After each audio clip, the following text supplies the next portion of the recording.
All right, welcome. This is the Truest Studio. We have a special guest. Why don't you tell them who you are? Hi, my name is Constance English. I am the Executive Director of Siblings United Visitations. Okay, and what is a little bit of what you do with your company? So, Siblings United Visitation has started because I, as a former foster youth, have been in the system since age of 12. And during that time, I am the eldest of six children, six girls to be exact. And I was deeply parentified between my siblings and I. At the age of 12, I was separated from my siblings through the foster care system. When we got into a home, the people wanted my youngest siblings, but they didn't want me for whatever X, Y, and Z. And they made it evidently clear. So all the activities and things they did and what you did as a family, I didn't get to do. I always was sent somewhere else or stayed home to clean, organize, and do different things that were household chores that were never ending. Kind of like Cinderella. Kind of, but what happened with that is I noticed going where I was a protector of my siblings, I now became less than my siblings. Our relationship it kind of like unraveled as time went on because they favored the foster family over me, which kind of makes sense because they were treating them really, really good. And I remember many times complaining to my social worker about how I was being treated at the house. And they were telling me if I complained, they were going to have to take all of us and separate all of us, and we will have to go back to Oklahoma because at the time we were border states of Oklahoma and we were living with extended family members in San Diego. Because of that, I had to just suck it up and be quiet so my siblings weren't separated because we had a 7-year age gap between us. During that time, I thought that, hey, we can get our relationship back because we were super close and they all I had. It didn't happen that way. I end up aging out of the system by myself, very confused on why I never was liked or never gave a shot, which led me to a road in recovery of drugs. I was on crystal meth for 8 years, hating myself in various ways, wishing I would die because I had no one to turn to, and the very people I had was taken from me by the bad decisions that were made from the hands of professionals that are supposed to have my best interest in heart, but they never had my best interest at heart at all. All they cared about was paper pushing. So over the years, because of that, once I got off of meth, I went to school and got my bachelor's degree. And I also worked in human services field in all the sectors that affected us as foster kids. I worked in residential treatment homes. I always had management homes. I always been a manager of homes since the age of 19. And from that, I became a social worker and I worked in every aspect of social work. I never stayed no more than 6 months to a year in different positions so I could understand what does the social service system does and how they play a part in my life and how the decisions were made and who has real control, how could it really have been done differently if someone really tried. So it gave me a lot of insight in how social services are ran, whether it's human service worker from the social worker to the caseworker to the intern, and how different mind frames control our cases. And we have your case is really controlled by one person motivation to do right. That's essentially what it becomes. And I was able to really pride myself on actually doing what was right, never separating kids and never removing kids on my caseload, always figuring out solution focused theories for people to actually thrive and keep their children. It didn't make sense to displace families if kids' lives weren't in danger, if there were solutions that could be had. I didn't have to wait to remove a kid for me to provide solutions for a family that was in crisis now. So once I started noticing how single-minded and single decision making that affected us, I decided to do something about it. My last job was the director of social services And after I was a director, I realized that the fight that was that I won, it was a fight that couldn't be had at my level. It was very much a legislation level that needs to be had, because as long as you have task doers and people doing the task, you will always be able to have things where the ball will get dropped. Because you got to think, the company is always created by someone that wants to create a mission of change, and that's called a mission seeker.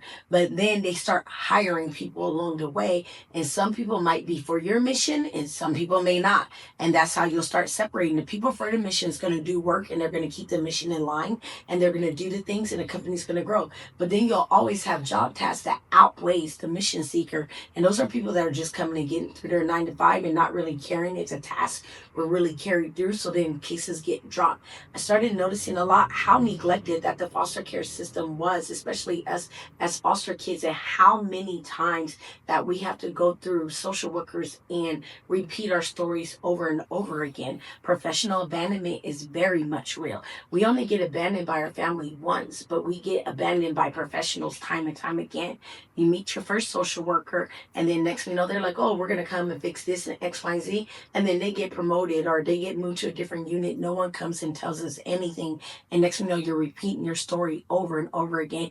And then eventually you become numb to repeating your story. No one teaches us what foster care is about. We're ripped from our families like puppies, and no one tells us, like, hey, this is what's going to happen. This is what to expect. It's just we're expected to do. It's very much different than when you're in your family. People are telling you, stranger danger. Stay away from this person. Don't talk. And now you're ripped from your family, and now you're in a facility where they have to bathe you and do clothing checks because they got body checks because they got to make sure no one's touched you or was inappropriate. There's no bruises on you, and you don't know this person, and they're handling you in such a way. And so the way we are handled, the way that things happen, it comes desensitized where it makes us subjectable to human trafficking, because you guys already ripped the barriers that keeps us safe apart by force. And so I decided, how do we combat that? I created Siblings United to show people that siblings have nothing to do with what parents did. They have nothing to do with the decisions that adults made. Over and over, I have heard that they're just half siblings. They're just not, they have different fathers or different mothers. Kids don't know those things, and they don't understand those things. All they know is this is my brothers and sisters. So it's wrong for adults to make those type of emotional bond connections and decisions for children that had nothing to do with the bad decision making that adults have made. Something has to give, and someone has to be accountable through the trauma that is created through the discognates that we have with the system. So we created Siblings United. Siblings United, one thing I'm trying to do is make sure that we have sibling preservation at hand, and how important it is to keep those bonds, because that's our last line of defense for a family. If we don't have our parents, we have our siblings. We should be able to grow together, grieve together, and be together in healthy environments that are not subjugated to professional insight. One of the things that we have done is judges mandate that we have 2 hour visits. That's the minimum a kid is supposed to have. 2 hour visits with their siblings every week. Sometimes those visits don't happen because foster parents have other kids in their home. They can't get to the visits because of transportation or lack of manpower to be able to facilitate the visit at hand. Then we're forced into county buildings where we get situation location trauma from said buildings, because location trauma is real. If you're going to the same building, and sometimes people come to the visit, sometimes they don't, it could trigger your emotional response just by you driving by the building. And now we have long-term effects from things in the way we're handled. So I decided to have, I'm asking local businesses. This will be an ask if everyone always asking how can you help. I have Sky Zone and I have a Jump Palace right now.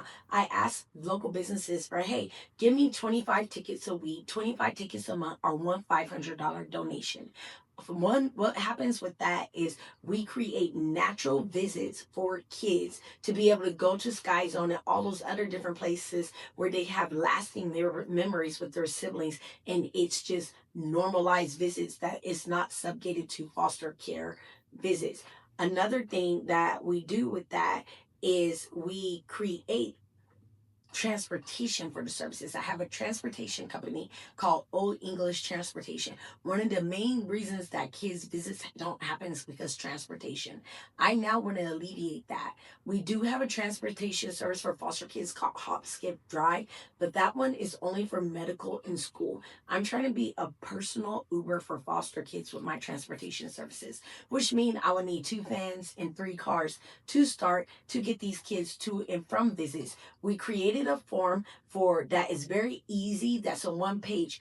The judge doesn't know that visits are not happening until the 6 month hearing, the 12 month hearing, and the 18 month hearing. He is entrusting us to make sure these things happening because he's the judge and he ruled on it. And he's very upset when he realized in 6 months that only 3 visits happened. I want to create a form that is every time we go to visit, we have someone that's connecting the social worker and everybody, letting everybody know, be aware of when a visit's happening, who's going to do the visits, and then we give these documents to the judge weekly, so his secretary or his contact person is aware of who the ball needs to drop on if the visit doesn't happen because all the contacts and all the boxes was checked beforehand. So it also helps the court system as well. So we can be able to catch it way before our 6 month hearing if the visits are not happening by visit 2. So that could create a little bit more accountability and ease for the court system.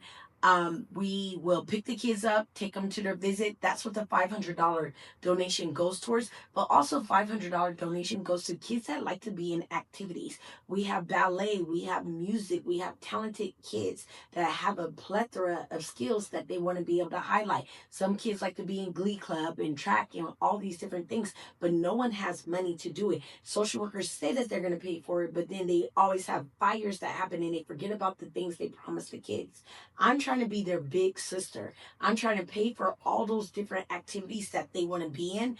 That's why the $500 is important because it allows us the ability to purchase those type of activities for the kids so they can be able to be normalized. When we talk about kids in the future of tomorrow, foster kids are definitely 1000% not included in the future of tomorrow for kids. We need to change that narrative. We're either going to be the recipients of the future car salesman or the future carjacking if we don't change course on how we incorporate their future into the of tomorrow.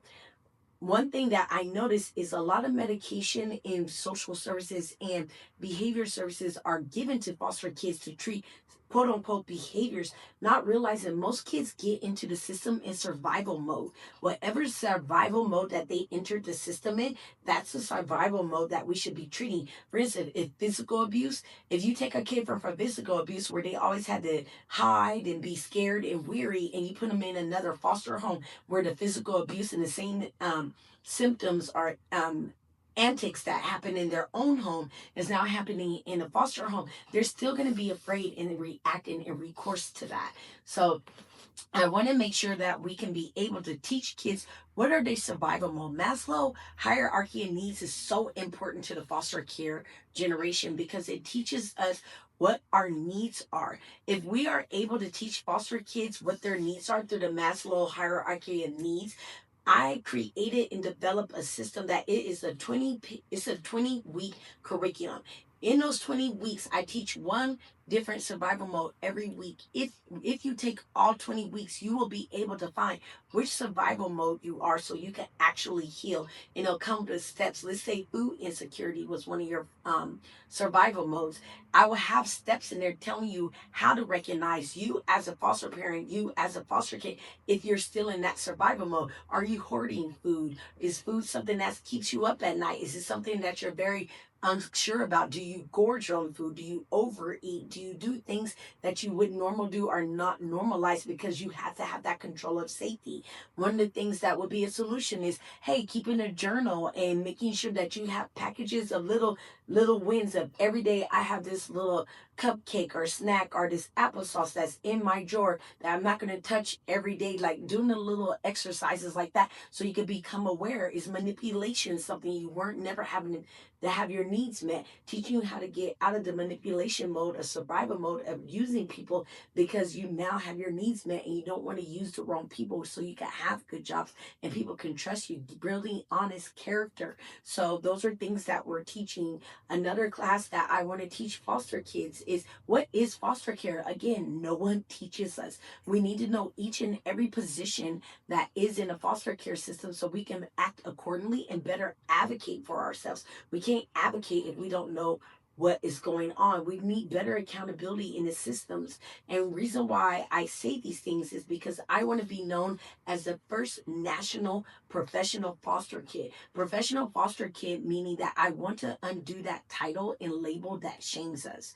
We shouldn't be shamed to be called foster kids. There's a lot of professional foster kids that are just like me that have made it out of the system and doing very well. We need to now go and try to save our younger brother and sisters that are still in the foster care system that still don't understand and need guidance. We need to be able to teach the very hands that are raising us are the very hands that displace us. They have to allow us a seat at a table to allow them to let them know from first hand experience what their services are doing to us, whether they're good and bad in the ways they can improve upon their services. They have to be willing to take that feedback because the feedback is very paramount or is very important to the progress of how we can be as foster kids.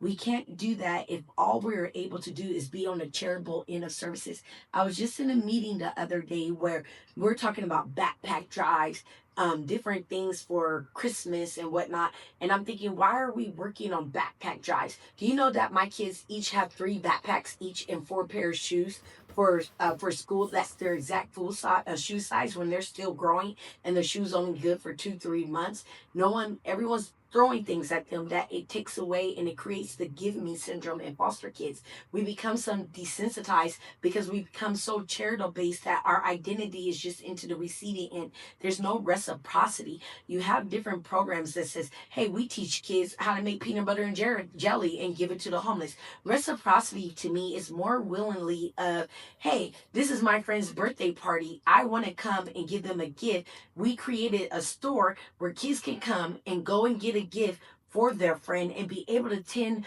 a birthday party not empty handed and be part of that, teaching kids how to write letters and that just that giving aspect because they need to be able to be humanized. You can't get mad if everyone's acting like hooligans if we're not giving them the tools to actually be humanistic to people and have those type of reactor symptoms. We don't teach those things. We scold a lot of things that we don't teach. I always, my golden rule is don't criticize anything you don't have a solution to provide for. Criticism is just criticism. It's a word of mouth, but it doesn't mean anything and it doesn't help people grow. So those are things that we're trying to do. My last thing, that this is something good and I want to say this because it's important. My ultimate goal is many ultimate goals, but my number one right now, and it should be ready within a year, is I said I want my first foster home. When I say foster home, I wanted my businesses to all be in houses. I don't want none of my business to be in a county building or any building that is traumatizing. I wanted and envisioned a 5,000 square foot home with multiple rooms in it. I wanted a safari room. I wanted a Marvel room, a Disney room. I want camping outside. I want 9 beds in each room from the, basically, I want it in a U shape, the 3 bed bunk beds. What we're going to do with that is we're going to have visits for the weekend, not 2 hour visits. The weekend, kids get to come here and they get to go in those rooms with custom made pajamas and actually enjoy visits for the weekend with their siblings. And while they're doing that, we're going to have staff that's going to be cooking for them, catering to them, and it's going to be like a hotel service in a way, and doing fun arts and crafts activities for the kids. In the house during the week, we're going to be giving back to the community that actually serve us, the judge, the a lawyer's day, a spa day for social workers. We'll be providing food. We'll be providing education courses for them, so then they can be able to come and be able to see each other. One thing that I feel we disconnect, no one knows what each other role plays into the foster care system. So we created a vignette that is seen from 4 to 6 different size, so each person can understand how their role play a part into this actual case study and the things that they can do better, so we can learn to be more empathetic to all the people who have a hands in the foster care system, because we all are very important people and we all play a very important part.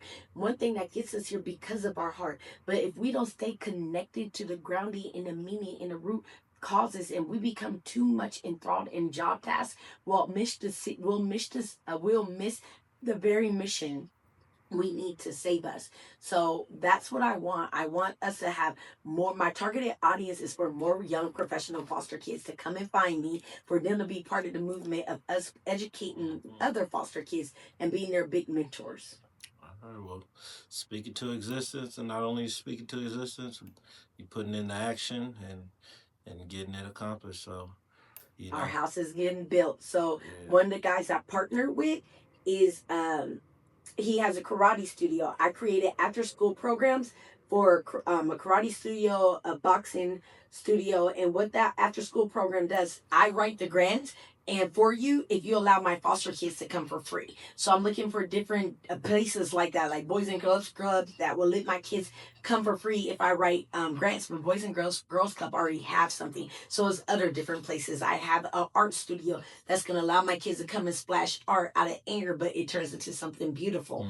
So what we're going to do is give after school grants, and then all we want in return is just to give the foster kids to come as much as they want free with their siblings, so then they can have actual activities that are free. One of the things that damage us is when we have these foster care events. Again, it's charitable based, and it makes us feel bad about ourselves, and it's embarrassing when they have just a foster care event, and it's highlighting foster care, and it takes away our name. So we're trying to do an unyes movement, unyesing foster care, by saying unyes to abandonment, yes to inclusion. And we're going to be doing 5-minute yes drops every week, trying to undo foster care and educate the public on how damaging it is to our identity. All these events that are just redundancy, that are not really hitting the mark, that doesn't really heal us, and that's why we're not really thriving in the community. All right. Well, you guys heard what she trying to do, man. Y'all hit the comments. Make sure you hit her up. Where can they find you? They can find me at SU Visitations Facebook, or SU Visitations on Instagram, or Serenity Sage 82. And Serenity Sage 82 Gmail. I have Serenity Sage Facebook.